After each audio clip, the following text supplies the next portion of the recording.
Hello, my dear colleagues from different countries and also colleagues that are online.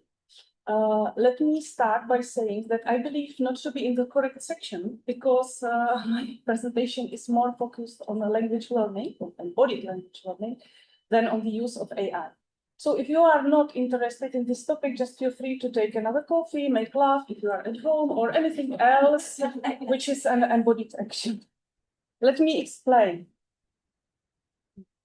We all know that the AI is rapidly transforming language education. It offers very valuable tools that my colleagues were speaking about previously. It offers personalization, feedback, and many other things, but language learning still remains also social, physical, and embodied. And what about minority and endangered languages? AI is trained with big language models, but not for every language this exists. So this is my why, this topic. And also on the picture, what you can see are students learning typical Italian greeting, because we are in Italy. That is very, very embodied.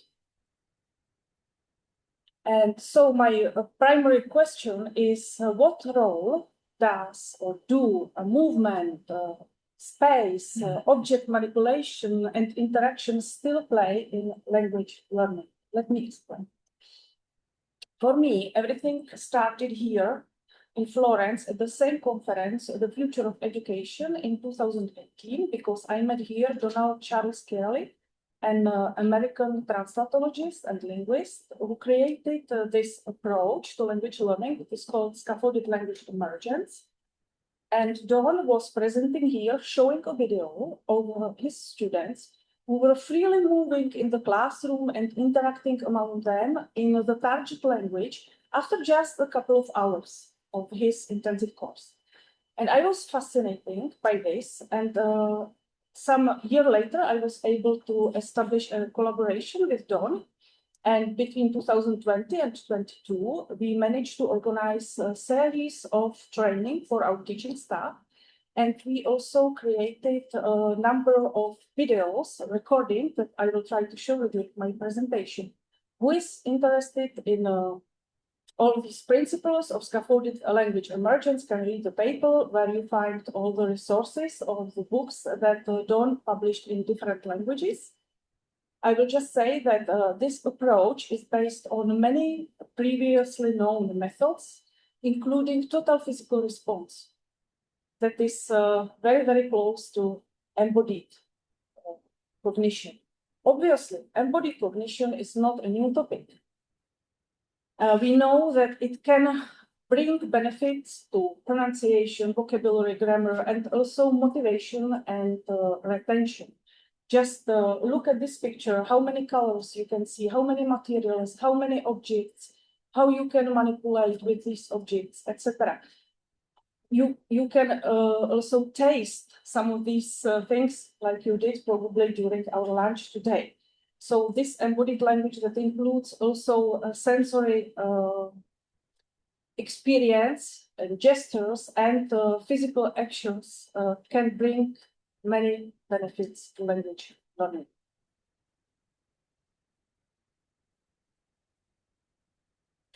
So what I am presenting today is an insight based on 5 years of implementation of scaffolded language emergence in 3 different contexts. In the university where I work, and also in high school context, because I work also at the conservatory, which is a music school that is a high school in my country. And in 2022, during an intensive training for our teaching staff with Mr. Kerali, we were also contacted by Mr. Maximilian Hasatsky, who is a manager organizing a huge German project focused on the revitalization of Lower Sorbian language in Germany, which is called Zoria project. My data are based on 2 sources. It is classroom observation and final questionnaires. What I put here are some of the sentences that students in a high school context put in their final questionnaires. They basically found this approach engaging and joyful and very playful. There was only one student that literally has written that he would prefer just to sit at the desk and use the textbook. All the other students enjoyed movement, and they were happy not just to sit during all the day or all the lesson like we are doing here today and now at the moment. In the university context, there was an overall satisfaction with the approach, but I have to say that the rate of participants was quite low because at the university, who fulfills the final questionnaire usually is someone who is very, very satisfied or very, very unsatisfied. So the positive feedback is that there were no objection to this approach, no comments on the fact that we are moving during the class, that we continuously change the environment, that we use fly swatters during the lesson, and that we can even run or dance during the lesson. Let me explain a bit the context of this lower Serbian language. Serbian language is a West Slavic language close to my native language, that is Czech, West Slavic language, that is divided into two branches, Upper Serbian and Lower Serbian. Upper Serbian is spoken by some tens of thousands of people, but the Lower Serbian is a very endangered language. In 2022, when we started to work on this project, it was considered that it is fluently spoken maybe only by 400 people. Nowadays, you can find the data that speaks about 1,000 people, but it has to be checked. What you see in the picture is the opening day of the project. This is the project thought for 10 years. Every year, there is a new iteration of this project, and it is a very intensive course planned for 10 months each year. And at the beginning, there were only 10 participants. So Mr. Donkirali went personally to do the training of the teaching staff, and what you see are the data based on the final evaluation after 150 hours of instruction at the very, very beginning of this course. As you can see from the picture, this is a perfect environment for this kind of approach, because it's not a typical school building. You don't have to move the chairs and to find the space as we usually do with this approach, because it is already thought to be taught like a very interactive approach. And this project also includes internships, visits, and the participants even cook every day. So it is really scaffolded language emergence, because while they are cooking, they are speaking in the target language. It's just perfect. Nowadays, if you see the online the website of this project, they are not speaking anymore about scaffolded language emergence, because they also adopted another approaches and methods, but they still kept the total physical response. So embodied cognition seems to be very useful when learning these very endangered languages. Just imagine that in Lower Serbian, there is only one video game that can be played. It is dubbed in Upper Serbian, and the Lower Serbian is only subtitled. Okay. And now I would like to show you what I'm talking about, because the scaffolded language emergence approach gives big freedom to teacher that can use single tasks or create very, very complex situations. So I may ask the assistant to escape from my presentation and to start the first video. What you will see first is a video we recorded based on a lesson focused on movement. And it is in a Russian language. And in this case, the participants are members of our teaching staff. and also some administrative stuff. So for them, it is the first lesson of Russian. Потянемся. Доброе утро. Доброе утро. Начинаем урок русского языка. Some basic terminology. Да, сегодня мы будем заниматься йогой. Йога. Понимаете, что такое? Да, понимаете, отлично. И сначала выучим с вами два стоп-слова. Да, это слово «да», слово «нет». Да, это «да». Да, я понимаю, или «да, все хорошо». Нет, это «нет». Все понятно, да? Нет. Это стоп-слово. То есть, если... Поставьте пятку на внутреннюю сторону левого бедра. Then we just do yoga. На вдохе поднимите руки через сторону вверх. Соедините ладони. По сторонам. Here we use splice water. Стороны, руки в сторону.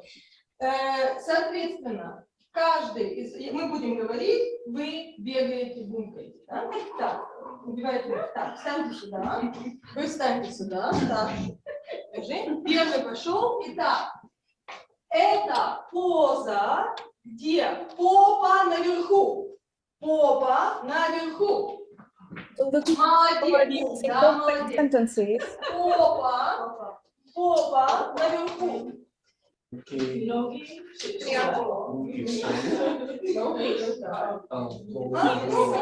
Already working in pairs and to reach the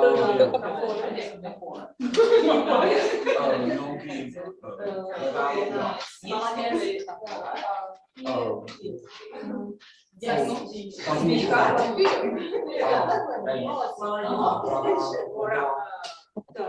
отлично. Супер, да. Руки скрестите вот так вот сделайте. Так. Потом в стороны. Потом снова вместе. В сторону. Подождите, а как мы говорим? Подождите, нет.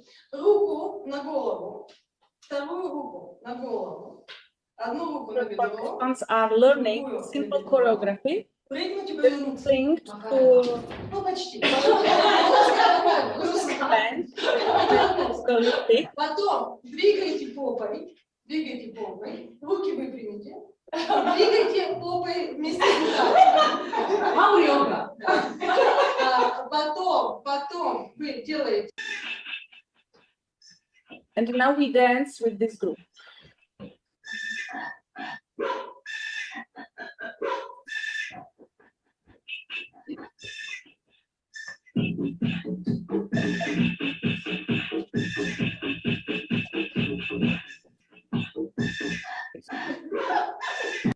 Okay, just to let you see at the beginning, the lesson that is typically based on the movement and introduction of the movement. And you could observe that the role of the teacher is more as a facilitator that moves around and facilitates the interactions.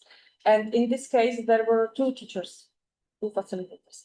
I will show you another video that is in my native language, the Czech language. And in this case, the participants are Erasmus students from different countries who are learning Czech as a foreign language. Okay. So at the very beginning, you will see the introduction of the topic that is football. Billy.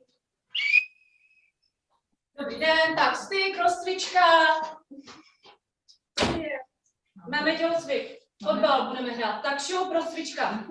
Hodinu českého jazyka.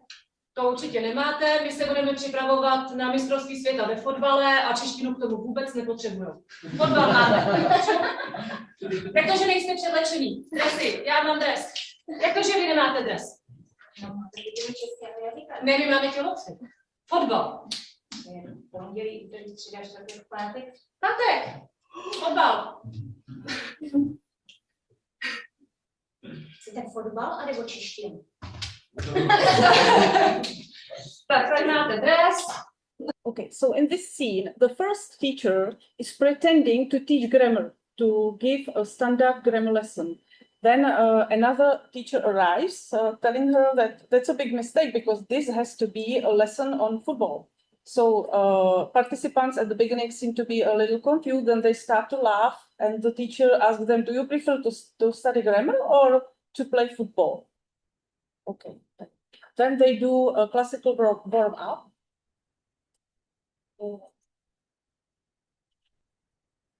Uklon. Krásný. Tak, hlava, kroužíme, na druhou stranu. Můžete sundat a přidat. Then there is a vocabulary task. They are matching the nations and famous football players because they are from different countries.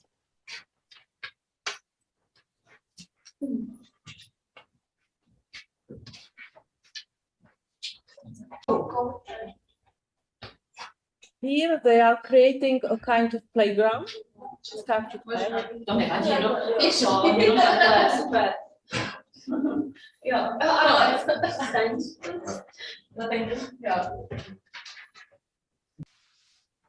Okay, they are doing a kind of training before the match.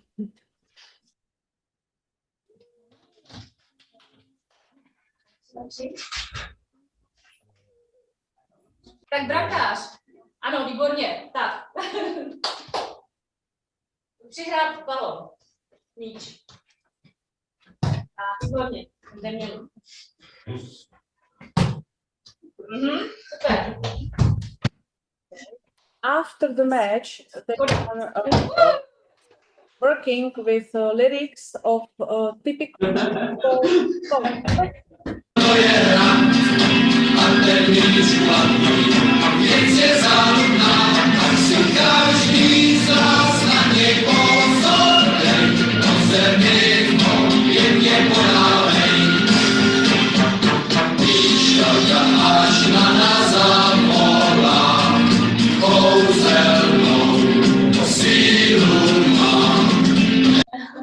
And at the end, there is kind of malá. Taky bude malá. Tak do ruky, na ramek. Can go back to the presentation.